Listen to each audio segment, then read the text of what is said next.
A very good morning, ladies and gentlemen.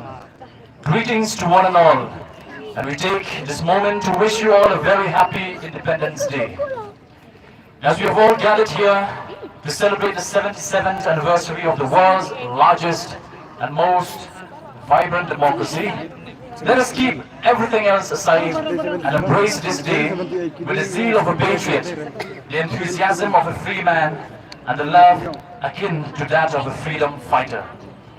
This is the day we express our respect for the national tricolor and what it stands for. The day we acknowledge with gratitude the sacrifices of many brave hearts who had laid down their lives so we could have a free and independent country. Born as free men and women in a free country, we may or may not fathom the depth of freedom, but to a pre-independent Indian, freedom was his birthright that he wished to have.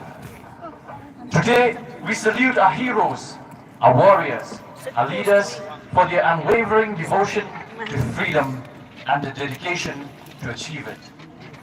We have come a long way since the stroke of the midnight hour when India awake to life and